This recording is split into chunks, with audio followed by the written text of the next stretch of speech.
Dear student, Python graphics প্রোগ্রামের next ভিডিওতে তোমাদেরকে স্বাগত। লাস্টের ভিডিওতে আমরা শিখেছিলাম একটি উইন্ডো, সেকেন্ড উইন্ডো কী করে ক্রিয়েট করতে হয় এবং সেকেন্ড উইন্ডোতে কী করে একটা ইমেজ আনতে হয় এবং তার সঙ্গে সঙ্গে কোনো একটি বাটন প্রেস করে কী করে আমরা সেকেন্ড উইন্ডোকে অপারেট করব। চলো এই ইমেজের সঙ্গে রিলেটেড প্রোগ্রামটাকে আরও আগে নিয়ে যাচ্ছি। ধরো এমন একটি সফটওয়্যার আমরা বানাতে চাই যে সফটওয়্যারের মধ্যে একটা ওপেন বাটন থাকবে।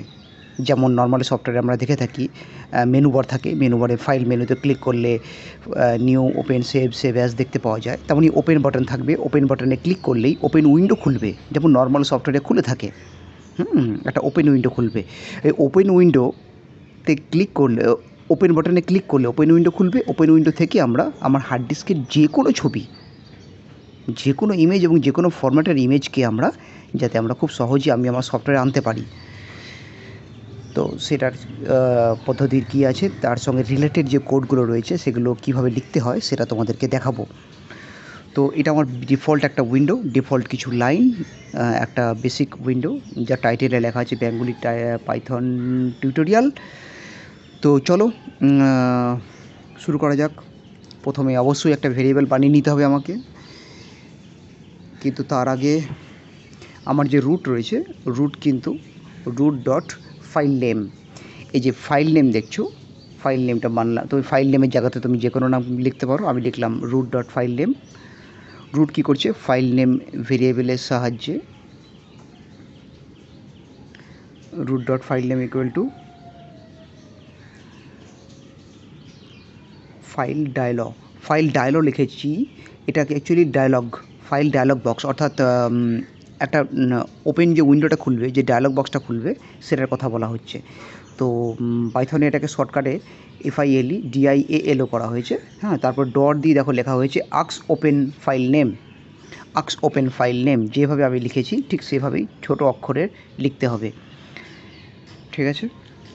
তো রুট কী করছে, ডট লাগিয়ে ফাইল নেম ভেরিয়েবলের সাহায্যে ইকুয়াল টু দিয়ে আমরা ফাইল ডায়লগ ফাংশানকে কল করছি। ফাইল ডায়লগ ফাংশান কী করছে, আবার ডট আক্স ওপেন ফাইল নেমকে কল করছে, যার মধ্যে প্যারান্থাসিস শুরু হয়েছে। প্যারান্থাসিসের মধ্যে আমরা লিখেছি ইনিশিয়াল ডিআইআর। কি ইনিশিয়াল ডিআইআর হচ্ছে যে ফার্স্ট যে জায়গাটা খুলবে ইনিশিয়াল লেভেলে, আমার হার্ড ডিস্কের যে জায়গাটা, মাই কম্পিউটার হোক, DSPC হোক, সি ড্রাইভ, ডি ড্রাইভের যে লোকেশনটা তোমরা দেখতে পাবে, বাঁদিকে লোকেশনটা সি ড্রাইভ, ডি ড্রাইভ, মাই ডকুমেন্ট, ডাউনলোডস, ওই লোকেশনটা তো দেখতে পাবে এই লাইনটা লেখার পর। ইনিশিয়াল ডিআইআরটা এটা ইনিশিয়াল ডিআইআর দিয়ে ইকুয়াল টু দিয়ে দেখো ডবল কোটেশনের মধ্যে GUI অবলিক দিয়ে ইমেজ লেখা হয়েছে, কমা দিয়ে তারপর টাইটেলের মধ্যে লিখেছি সিলেক্ট ইউর ফাইল বা চুজ ইউর ফাইল। এই যে উইন্ডোটা খুলবে, ওপেন উইন্ডোর মধ্যে যে ফাইল নেমটা লেখা থাকবে, যে টাইটেলটা লেখা থাকবে, সেই টাইটেলটা হচ্ছে select your file. I repeat, open উইন্ডোর মধ্যে যে টাইটেলটা লেখা থাকবে সেই টাইটেলটা হচ্ছে সিলেক্ট ইউর ফাইল। এবার ওপেন উইন্ডোটার মধ্যে এই টাইটেলটা লেখা থাকবে, ঠিক আছে, কিন্তু কী ধরনের ফাইলকে সে ওপেন করবে, ফাইল টাইপ কী হবে? আমরা চাইছি ইমেজ জাতীয় ফাইল যাতে ওপেন করতে পারি। তো তাই ফাইল টাইপ নামে একটি ফাংশানকে কল করা হলো। ফাইল টাইপ ফাংশানের মধ্যে আবার ফাংশানের মধ্যে, অর্থাৎ এই ফাংশানের মধ্যে যে প্যারান্থাসিস রয়েছে তার মধ্যে আবার প্যারান্থাসিস ক্রিয়েট করা হয়েছে। প্যারান্থাসিসের আন্ডারে প্যারান্থাসিস দেখতে পাচ্ছ, ডবল প্যারান্থাসিস আছে। ফাইল টাইপ প্যারান্থাসিসের ভেতরে দুটো ডবল প্যারান্থাসিস আছে, তার ভিতরে একটাতে প্রথমে লেখা হয়েছে জেপিজি ফাইল,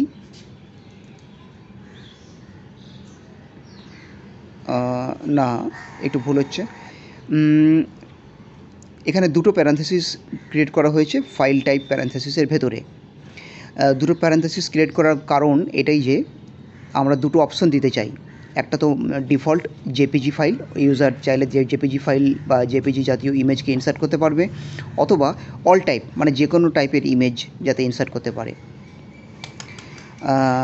তাই প্রথম প্যারান্থাসিসের মধ্যে আমাকে ডবল কোটেশনের মধ্যে লিখতে হবে জেপিজি ফাইলস, এটা একটা জাস্ট মেসেজ, কমা দিয়ে তারপর ডবল কোটেশনের মধ্যে *.jpg। মানে জেপিজি জাতীয় ফাইলকে খুব সহজেই যাতে সে ইনসার্ট করতে পারে। তারপরে কমা দিয়ে আরেকটা যে প্যারেনথেসিস ছিল তার মধ্যে আবার আমরা ডবল কোটেশনের মধ্যে অল টাইপ লিখলাম। কিন্তু অল টাইপ বলতে কি, যে কোনো টাইপের হতে পারে, যে কোনো ফরম্যাট হতে পারে। তো এখানে আবার কমা দিয়ে আবার ডবল কোটেশনের মধ্যে স্টার ডট স্টার অর্থাৎ যে কোনো এক্সটেনশন ফরম্যাটের ফাইল, যে কোনো এক্সটেনশন ফরম্যাট অর্থাৎ জেপিজি ছাড়া পিএনজি হোক বা আদার্স যে কোনো ফরম্যাট হতে পারে যাতে ইনসার্ট করতে পারি। এই পর্যন্ত লেখার পর যদি আমরা ওকে করি, ওয়ার্নিং দিচ্ছে, তার কারণটা হলো একটা ব্র্যাকেট মিস্টেক আছে। আমরা যতগুলো ফার্স্ট ব্র্যাকেট শুরু করেছিলাম ততগুলো ক্লোজ করিনি, আর একটা ব্র্যাকেট ক্লোজ হবে, আর একটা ব্র্যাকেট লাস্টে ক্লোজ হবে। যতগুলো ব্র্যাকেট শুরু হয়েছিল ততগুলো তোমাকে ঠিক মতন ক্লোজ করতে হবে। আরেকটা ব্র্যাকেট ক্লোজ করার পর দেখে নাও, এটার সঙ্গে এটার লিঙ্ক আছে, ওই ব্র্যাকেটটার সাথে এই ব্র্যাকেটটার লিঙ্ক আছে, আর আগে দুটো ব্র্যাকেট শুরু হয়েছিল, ওই দুটো ব্র্যাকেট লাস্টে ক্লোজ হলো। এবার যদি আমি এটা রান করি তাহলে কিন্তু কিছু হবে না, কারণ এই একটা লাইন লিখে কোনো কিছু কাজ হয় না। তাও ভুল আছে, file dialog is not define. ও আচ্ছা, ফাইল ডায়লগ যে আমি লিখলাম, ফাইল ডায়লগটাকে ইম্পোর্ট করে নিতে হবে। যেমন উপরে পিআইএল, টপ লেভেল এগুলোকে ইম্পোর্ট করা হয়েছে, মেসেজ বক্স, ঠিক তেমনই ফর্ম লিখে স্পেস দিয়ে টিকে এন্টার IMPORT ইম্পোর্ট স্পেস দিয়ে ফাইল ডায়লগ DIALOG সব ছোটো হাতে হবে। আচ্ছা, ভুল এখনও আছে। ও ডায়লগ DILOG একটা জি মিস্টেক হয়েছে। নিচে রুট এখানে আছে ফাইল ডায়লগ, এখানে ডায়লগ, এখানে হবে একটা জি হবে, জি। এবার যদি আমরা রান করি,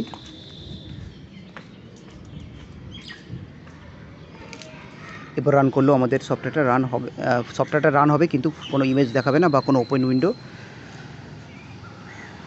খুলবেন।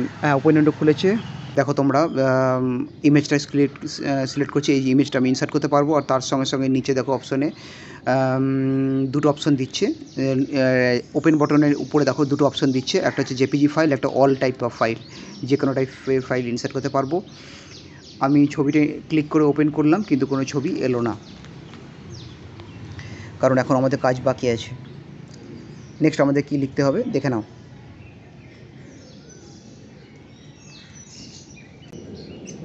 এটা হচ্ছে পুরো লাইনটা, আগের লাইনটা, এই লাইনটা ঠিক যেমনভাবে লেখা হয়েছে তোমাদেরকে সেভাবে লিখতে হবে। আর তবে হ্যাঁ, জেপিজি ফাইল লেখা ইমেজ করা হয়েছে তাই ইমেজ ইনসার্ট করা যাবে, ইমেজ ছাড়া কিন্তু অন্য কোনো ফাইল যেমন ডসের ফাইল, ওয়ার্ডের file, Excel, PowerPoint, Access বা পিডিএফ ফাইল, এই ধরনের ফাইল কিন্তু এইভাবে ইনসার্ট করা যাবে না, তার জন্য পদ্ধতি অন্য আছে। এটা শিখে গেলে তোমরা সেটাও আই থিঙ্ক পারবে। তো নেক্সট আমাকে একটা ভেরিয়েবল ক্রিয়েট করতে হবে, একটা লেভেল ক্রিয়েট করতে হচ্ছে, ভেরিয়েবল ক্রিয়েট করলাম লেভেলের জন্য। একটা লেভেল তো আমার লাগবে, কারণ কি ইমেজটা আসবে কোথায়, ইমেজটা যে সফটওয়্যারের মধ্যে যে জায়গাটা ইমেজটা ইনসার্ট হবে সেই জায়গাটা একটা লেভেল আমাকে তৈরি করতে হবে। তো লেভেলটার নাম দিলাম MyLB1। এটা MyLB1 লেভেলকে কল করলো, লেভেলের মধ্যে আমরা রুট এবং টেক্সট লিখে ইকুয়াল টু দিয়ে root dot file name, root comma এটা ডট হবে, না text equal to root dot file name dot pack, হ্যাঁ এখন ডট হবে। দেখো এখানে কি হলো, এই যে লেভেলটা, এই লেভেলটার প্যারান্থেসিসের মধ্যে আমরা রুট ডট ফাইল নেমটাকে পাস আউট করে দিলাম, রুট ডট ফাইল নেমটাকে আমরা লেভেলের প্যারান্থেসিসের মধ্যে পাস আউট করে দিলাম। এইবারও যদি আমি ইমেজটাকে ক্লিক করে ওপেন করি তাহলে তুমি ইমেজটা দেখতে পাবে না, ইমেজটা কিন্তু এলো না, ইমেজটা আসেনি। তো তার কারণটা হলো ইমেজটা আনার জন্য আমাকে আর একটা লাইন লিখতে হবে। তো সেই লাইনটা হচ্ছে আমাকে আর একটা ভেরিয়েবল ক্রিয়েট করতে হবে। নাম কি দেওয়া যেতে পারে, মাই আইএমজি থাক। এটা হচ্ছে ফাইনাল লাইন। এই লাইনটা আমাদেরকে ইমেজটাকে ইনসার্ট করতে সাহায্য করবে।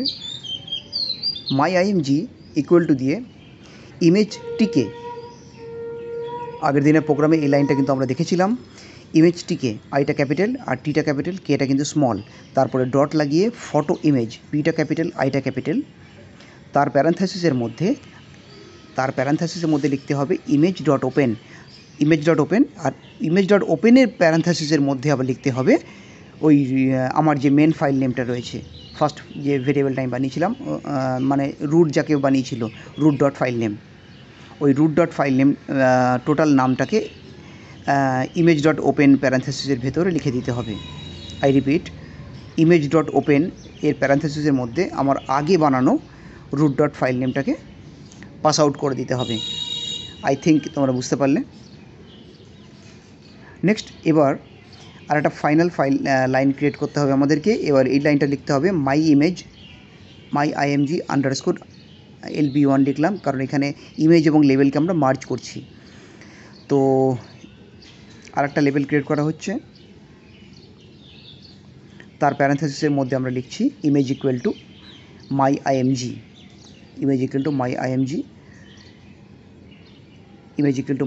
Dot pack, dot pack. ঠিক আছে, এবার রান করব। ওকে, কোনো ভুল বা স্পেলিং মিস্টেক কিছু মনে হচ্ছে না, নাই। এবার আমি ইমেজটা সিলেক্ট করলাম, হ্যাঁ চলে এসছে, দেখে নাও। ছবিটাকে টেনে বড় ছোটো করতে পারছি। এটা কিন্তু একটা নতুন উইন্ডো তৈরি হয়নি, আমার যে ডিফল্ট উইন্ডোটা তার মধ্যেই ইমেজটা এসেছে। তো একটা ওপেন উইন্ডোকে তৈরি করা এবং ওপেন ডায়ালগ বক্সটাকে তৈরি করা, ওপেন ডায়ালগ বক্সটা কী ধরনের ফাইলকে ওপেন করতে পারবে সেই এক্সটেনশন নেমগুলোকে ডিক্লেয়ার করা এবং লেবেল ক্রিয়েট করা এবং ইমেজটাকে হার্ড ডিস্ক থেকে সফটওয়্যারের মধ্যে নিয়ে আসা, এই কাজগুলোর জন্য আমরা এই 4টে লাইন লিখলাম। পুরো কোডটা তোমাদের সামনে আছে, ভিডিওটা পজ করে স্ক্রিনশট মেরে নিতে পারো বা খাতায় নোট করে নেওয়াটা বেটার। দেখা হচ্ছে নেক্সট ভিডিওতে।